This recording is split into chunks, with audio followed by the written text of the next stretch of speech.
Hi hello friends, എല്ലാവർക്കും മഴതോരും മുൻപേടെ പുതിയ എപ്പിസോഡിലേക്ക് സ്വാഗതം. അപ്പൊ നമ്മുടെ വീഡിയോ ആദ്യമായിട്ട് ആരെങ്കിലും കാണുന്നുണ്ടെങ്കിൽ വീഡിയോ ഇഷ്ടമാണെന്ന് വെച്ചാൽ ഒന്ന് ലൈക്കും ഹൈപ്പും ചെയ്ത് സപ്പോർട്ട് ചെയ്യാം. അങ്ങനെ അവസാനമായിട്ട് തന്റെ അമ്മയെ കാണുവാനായിട്ട് ഒരിക്കൽ കൂടി കൈതക്കൽ മാളിക വീട്ടിലേക്ക് അലീന എത്തുകയാണ്. ആ പടി കടന്നെത്തുന്നത് മനുവിനോടൊപ്പം ആയിരിക്കും കേട്ടോ.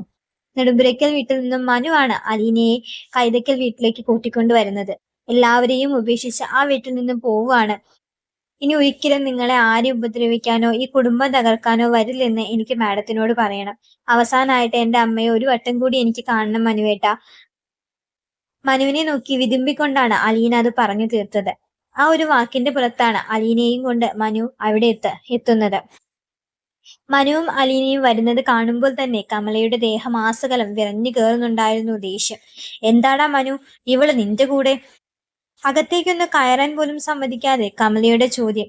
ഇനി ഇവള് ഇവിടെയാണ് നിൽക്കാൻ പോകുന്നത്. എന്തേ, അമ്മയ്ക്ക് വല്ല ബുദ്ധിമുട്ടുമുണ്ടോ? മനുവിന്റെ മറുപടി കമലയ്ക്ക് തീരെ പിടിച്ചില്ല. ദേഷ്യം കടിച്ചു പിടിച്ച് കമല വീണ്ടും പറഞ്ഞു. ആ ആയിക്കോ, ഈ വേലക്കാരി പെണ്ണിനെ നീ കൂടെ കൂടെ കയറ്റി പൊറപ്പിച്ചോ. നിനക്ക് ഇതിനൊക്കെയാണല്ലോ ഇപ്പൊ ധൃതി. നാശം പിടിച്ചവള്. അമ്മ ഒന്ന് നിർത്തുന്നുണ്ടോ?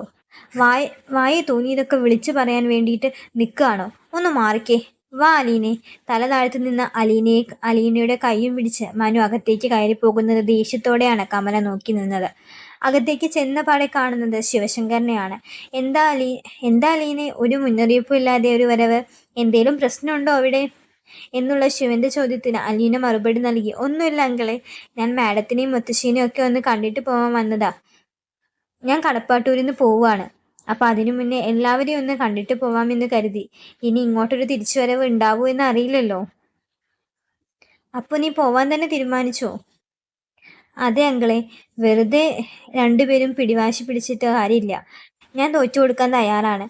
പഴയ പോലെ ആ കുടുംബം ഒന്നാകുമെങ്കിൽ എനിക്കെല്ലാം സന്തോഷമുള്ള കാര്യമാണ്. നീ പോയ ഒക്കെ ശരിയാവോ? ബാലചന്ദ്രൻ അതിന് സമ്മതിച്ചോ? ഞാൻ സമ്മതിപ്പിച്ചു. ശിവശങ്കരന്റെയും അലീനയുടെയും സംസാരം കേട്ട് ഒന്നും മിണ്ടാതെ മനു ഒരു മൂലയിൽ നിൽക്കുകയായിരുന്നു.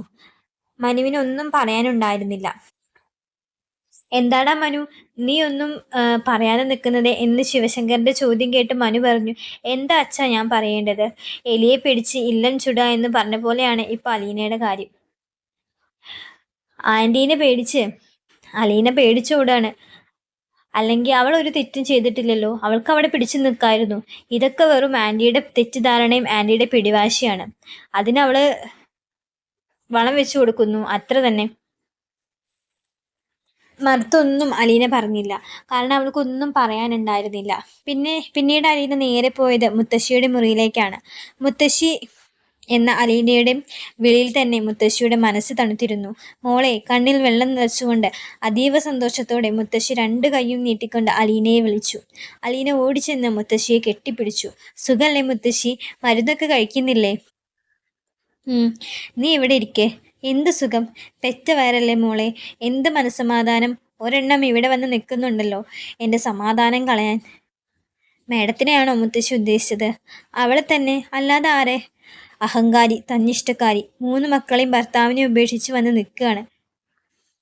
മുത്തശ്ശിയുടെ കൈകൾ ചേർത്ത് പിടിച്ച് അലീന പറഞ്ഞു. കുഴപ്പമില്ല മുത്തശ്ശി, ഒക്കെ ശരിയായിക്കോളും. മുത്തശ്ശി വെറുതെ ടെൻഷൻ അടിച്ച് സമാധാനം കളയണ്ട.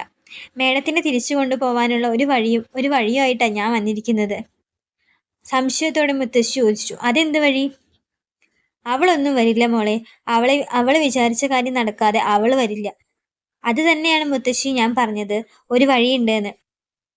ഞാൻ 2 ദിവസം കൂടി കഴിഞ്ഞാൽ കടപ്പാട്ടൂരിൽ നിന്ന് പോകും. ഇനിയും ഞാൻ ഇവിടെ നിന്ന് അത് ശരിയാവില്ല. ഞാൻ പോയാൽ മാഡം തിരിച്ചു വരും. അതുകൊണ്ടാണ് ഞാൻ പോകുന്നത്. ഇനി എന്നാ ഇങ്ങനെ മുത്തശ്ശീനെ കാണാൻ പറ്റുകയെന്ന് എനിക്കറിയില്ല. വിതുമ്പിക്കൊണ്ട് മുത്തശ്ശി ചോദിച്ചു. നീ സത്യമാണോ മോളെ പറയുന്നത്? അതെ മുത്തശ്ശി, ഞാൻ പോവാണ്. ഞാൻ കാരണം ആരും ബുദ്ധിമുട്ടരുത്, പ്രത്യേകിച്ച് മാഡം. അലീനയുടെ വാക്കുകളിലെ വേദന മുത്തശ്ശി മനസ്സിലാക്കുന്നുണ്ടായിരുന്നു. നിന്റെ സഹോദരങ്ങളൊക്കെ നിന്നെ സ്നേഹിച്ചു തുടങ്ങിയപ്പോഴേക്കും നിനക്ക് പോവാറായില്ലേ? മുത്തശ്ശിയുടെ ആ ചോദ്യം അലീനയെ ഒന്ന് വിറപ്പിച്ചു. ഒരു സംശയത്തോടെ അലീന മുത്തശ്ശിയെ നോക്കി. എന്താ മുത്തശ്ശി അങ്ങനെ പറഞ്ഞേ? ഒന്നുമില്ല. അവരെ കാണാനും അവരുടെ കൂടെ കഴിയാനും ഒക്കെ വേണ്ടിയിട്ടാണല്ലോ നീ ഇത്ര കഷ്ടപ്പെട്ടത്. അവരുടെ സ്നേഹം പിടിച്ചു പറ്റാൻ നീ എന്തൊക്കെ ചെയ്തു? എന്നിട്ട് അവരൊക്കെ നിന്നെ തിരിച്ച് സ്നേഹിച്ച് തുടങ്ങിയപ്പോഴേക്കും, ആ സ്നേഹം ഒന്ന് ആസ്വദിച്ച് തുടങ്ങിയപ്പോഴേക്കും നിനക്ക് അവരെ വിട്ട് പോവേണ്ടി വന്നില്ലേ? അതാ ഞാൻ ഉദ്ദേശിച്ചത്. രോഹിത്തും കൃഷ്ണമോളും ബബിതയും ഒക്കെ നിന്നെ സ്നേഹിച്ചു തുടങ്ങല്ലേ. അവർക്കൊക്കെ നീ ജീവനല്ലേ. ആ ഒരു സമയത്ത് തന്നെ നിനക്ക് ആ വീട്ടിൽ നിന്ന് പോവേണ്ടി വന്നല്ലോ മോളെ. നിന്റെ നന്മയൊക്കെ എല്ലാവരും തിരിച്ചറിഞ്ഞ് തുടങ്ങിയപ്പോഴേക്കും അതൊക്കെ ഞാൻ ഉദ്ദേശിച്ചുള്ളൂ. അതിനിപ്പോ നമുക്കൊന്നും ചെയ്യാൻ പറ്റില്ലല്ലോ മുത്തശ്ശി. നമ്മൾ വിചാരിക്കുന്ന പോലെ എല്ലാം നടക്കണമെന്നില്ലല്ലോ. എനിക്ക് എന്നാലും കുറച്ചു കാലം അവരുടെ സ്നേഹമൊക്കെ ആസ്വദിക്കാനും അനുഭവിക്കാനൊക്കെ പറ്റിയല്ലോ, അത് മതി. ഞാൻ പോയി കഴിഞ്ഞാൽ മാഡം ആ വീട്ടിലേക്ക് തിരിച്ചു വന്ന അവർ പഴയ പോലെ ജീവിച്ചു തുടങ്ങിയ അതെനിക്ക് ഏറ്റവും വലിയ സന്തോഷം നൽകുന്ന കാര്യമാണ്. അതല്ലേ നല്ലത്? എന്നേക്കാൾ ആവശ്യം ആ കുട്ടികൾക്ക് അവരുടെ അമ്മേനെയല്ലേ. അതുകൊണ്ടൊക്കെ തന്നെ ഞാൻ പോവാന്ന് വിചാരിച്ചത്. നിനക്ക് നല്ല മനസ്സാ മോളെ. നിന്റെ നന്മയൊന്നും അവൾക്ക് ഒരിക്കലും മനസ്സിലാവില്ല. അവൾക്ക് നിന്നെ മനസ്സിലാവുന്നൊരു ദിവസം വരും. അതിനുവേണ്ടി നീ കാത്തിരിക്കുക. എല്ലാം വൈജിക്ക് മനസ്സിലാവും. നിന്റെ നന്മയും നീ എങ്ങനെയായിരുന്നു, നീ എന്തായിരുന്നു എന്നൊക്കെ അവളെ മനസ്സിലാക്കുന്ന നിമിഷം വരും. അന്ന് അവൾ നിന്നെ അന്വേഷിച്ചു വരും എന്ന് മുത്തശ്ശി പറഞ്ഞപ്പോൾ മുത്തശ്ശിക്ക് എന്തൊക്കെയോ മനസ്സിലായി, മുത്തശ്ശിക്ക് എന്തൊക്കെയോ അറിയാം എന്ന് അലീനയ്ക്ക് മനസ്സിലാവുന്നുണ്ട് കേട്ടോ. എന്നാൽ ഞാൻ പോയി മാഡത്തിനെ ഒന്ന് കണ്ടിട്ട് വരാം മുത്തശ്ശി എന്നും പറഞ്ഞ് അലീന അവിടുന്ന് പോകുന്നുണ്ട് കേട്ടോ. മുത്തശ്ശി അലീന പോകുന്നത് നോക്കി കരഞ്ഞുകൊണ്ടിരിക്കുകയായിരുന്നു കേട്ടോ. ഇനി അലീനയെ കാണാൻ പറ്റുമോ എന്നൊന്നും അറിയില്ല. തന്റെ പേരക്കുട്ടിയാണ്. ആ പേരക്കുട്ടി ആയിട്ട് പോലും അവളെ ഒന്ന് സ്നേഹിക്കാനോ ആ ഒരു സ്നേഹം നൽകാനോ ഒന്നും മുത്തശ്ശിക്ക് കഴിയുന്നില്ല എന്നുള്ളൊരു വിഷമം മുത്തശ്ശിയുടെ മനസ്സിലുണ്ടാവും കേട്ടോ. മുത്തശ്ശിയുടെ മുറിയിൽ നിന്നും അലീന പുറത്തേക്ക് വരുന്നതും കാത്ത് വൈജ ഡൈനിങ് ഹാളിൽ തന്നെ നിൽക്കുന്നുണ്ടായിരുന്നു. എന്താണാവോ ഇപ്പൊ ഇങ്ങോട്ട് എഴുന്നള്ളിയതിന്റെ ഉദ്ദേശം? ഞാൻ മാഡത്തിനെ കാണാൻ വേണ്ടി വന്നതാണ്. എന്തിന്? എൻ്റെ കുടുംബം നശിപ്പിച്ചേ, എൻ്റെ ഭർത്താവിനെയും കുട്ടികളെയും കയ്യിലാക്കി ഇനി നീ എന്തിനാടി എന്നെ കാണുന്നത്? ഒരുമ്പെട്ടവളെ. ആൻറ്റി എന്തിനാ? ആൻറ്റി എന്തിനാ ഇങ്ങനെയൊക്കെ പറയുന്നത്? നീ മിണ്ടാതിരിക്കും മനു. ഇവളാരാണ്, എന്താണ് എന്ന് നിനക്കറിയോ? ഇത്രയും ദിവസം ഇവളും ബാലചന്ദ്രനും കൂടി എല്ലാവരും ചതിക്കായിരുന്നില്ലേ? നീ പിന്നെ ഇവരുടെ സൈഡാണല്ലോ. ഓരോ നുണയും പറഞ്ഞ് കുട്ടികളെയും ചാക്കിട്ട് പിടിച്ച് ഇവളും അയാളും കൂടി അവിടെ വിലസായിരുന്നു. എന്നിട്ടിപ്പോ അവളെ എന്നെ കാണാൻ വന്നിരിക്കുന്നു.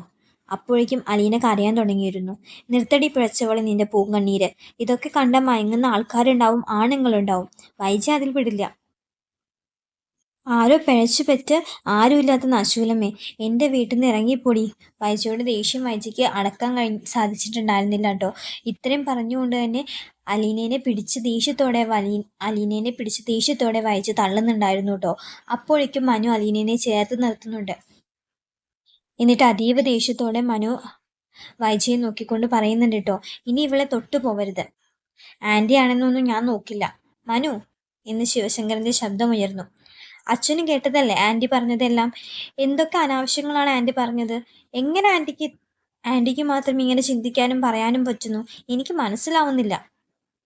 ഇവള് വന്നത് ആൻറ്റിയെ കാണാനാണ്. അലീന കടപ്പാട്ടൂരിൽ നിന്ന് പോവുകയാണ്. നിങ്ങൾക്ക് വേണ്ടിയിട്ടാണ് ആ വീട്ടിൽ നിന്ന് ഇവള് പോകുന്നത്. നിങ്ങൾക്ക് സന്തോഷമായിട്ട് ജീവിക്കാൻ വേണ്ടിയിട്ട്. അലീനയുടെ നന്മയൊന്നും ആൻറ്റിക്കും എൻ്റെ അമ്മയ്ക്കും ഒഴിച്ച് ബാക്കി എല്ലാവർക്കും മനസ്സിലായി. നിങ്ങൾക്ക് രണ്ടുപേർക്കും മനസ്സിലാവില്ല. കാരണം രണ്ടാളുടെയും ദുഷിച്ച ചിന്തകൾ മാത്രമേ ആ മനസ്സിലുണ്ടാവുള്ളൂ.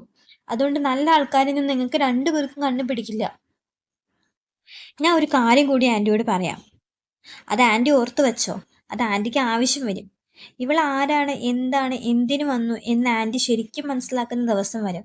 അന്ന് ഇവളെ ഒന്ന് കണ്ടിരുന്നെങ്കിൽ എന്ന് ആൻറ്റി കൊതിക്കുന്ന ദിവസം.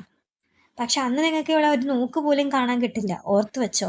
നിങ്ങൾ ചെയ്തതും പറഞ്ഞതും എല്ലാം ഓർത്ത് നിങ്ങൾ പശ്ചാത്തപിക്കുന്ന ഒരു ദിവസം വരും എന്നും പറഞ്ഞ് മനു പിന്നെയും പറയാൻ തുടങ്ങിയപ്പോഴേക്കും അലീന മനുവിന്റെ ബാക്കിൽ നിന്ന് മനുവിന്റെ കൈ പിടിച്ചുകൊണ്ട് പറയുന്നുണ്ട്, മനുവേട്ടാ മതി. കരഞ്ഞുകൊണ്ട് മനുവിന്റെ കൈ പിടിച്ച് അലീന പറഞ്ഞു, വാ പോവാ നിക്കലീന, ഞാൻ പറഞ്ഞു തീർക്കട്ടെ. വേണ്ട മനുവേട്ടാ, പോവാ എന്നും പറഞ്ഞ് അലീന മനുവിനെ പിടിച്ചു വലിക്കുന്നുണ്ട് കേട്ടോ. അപ്പൊ മനു ശരി എന്നും പറഞ്ഞ് അലീനയുടെ കൈയും പിടിച്ച് പുറത്തേക്ക് പോകുന്നുണ്ട്. ബാക്കി ആരോടും മനു ഒന്നും പറയുന്നില്ല കേട്ടോ. കാരണം വൈജയുടെ ദേഷ്യവും വൈജയുടെ പ്രവൃത്തിയും മനുവിനെ അതീവ ദേഷ്യത്തിലാക്കുക ചെയ്തു കേട്ടോ. നല്ല രീതിയിൽ അലീന വൈജയെ കണ്ട് യാത്ര പറയാനാണ് വന്നത്. പക്ഷെ അങ്ങനെ ഒരു പ്രതികരണം ആയിരുന്നില്ല വൈജയിൽ നിന്ന് അലീനയ്ക്ക് നേരിടേണ്ടി വന്നത്. അത് മനുവിന് തീരെ ഉൾക്കൊള്ളാൻ പറ്റുന്ന കാര്യമായിരുന്നില്ല കേട്ടോ. എന്നാൽ മനു ഈ പറഞ്ഞതൊക്കെ എന്തിനാണ് മനു ഇങ്ങനെയൊക്കെ പറഞ്ഞത് എന്ന് മനസ്സിലാവാതെ മനു അലീനയുടെ കയ്യും പിടിച്ച് പോകുന്നത് നോക്കി നിൽക്കുകയാണ് വൈജ ചെയ്തുള്ളൂ കേട്ടോ. മനു എന്തിനാണ് അങ്ങനെയൊക്കെ പറഞ്ഞത്, ഇവൾ ആരാണ് ശരിക്കും എന്നൊന്നും വൈജയ്ക്ക് മനസ്സിലാവുന്നില്ല കേട്ടോ. അങ്ങനെ തിരിച്ചു പോകുന്ന സമയത്തും കാറിലിരുന്ന് അലീന കരഞ്ഞുകൊണ്ടേ ഇരിക്കാണ് കേട്ടോ. അപ്പം മനു ആശ്വസിപ്പിക്കാനൊക്കെ ശ്രമിക്കുന്നുണ്ട്. എന്നിട്ട് അലീന പറയുന്നുണ്ട്, മനുവേട്ട അച്ഛൻ ഇതൊന്നും അറിയരുത്. അച്ഛൻ അറിഞ്ഞു കഴിഞ്ഞാൽ പിന്നെ എന്നെ പോവാൻ സമ്മതിക്കില്ല. അത് കൂടുതൽ പ്രശ്നത്തിലേക്ക് എത്തിയുള്ളൂ. അതുകൊണ്ട് അച്ഛൻ ഇത് അറിയില്ല. മനുവേട്ടൻ ഇത് ആരോടും പറയില്ലെന്ന് എനിക്ക് സത്യം ചെയ്തു തരണം. നിവർത്തിയില്ലാതെ മനസ്സില്ലാ മനസ്സോടെ മനു അതും അലീനയ്ക്ക് ചെയ്തു കൊടുക്കുന്നുണ്ട് കേട്ടോ. മനസ്സില്ലാ മനസ്സോടെ തന്നെ മനു ആ സത്യം ചെയ്തു കൊടുക്കുന്നുണ്ട്. ഞാൻ അങ്കിളിനോട് ഒന്നും പറയില്ല, നീ പൊയ്ക്കോളൂ എന്നുള്ള പൊയ്ക്കോളൂ.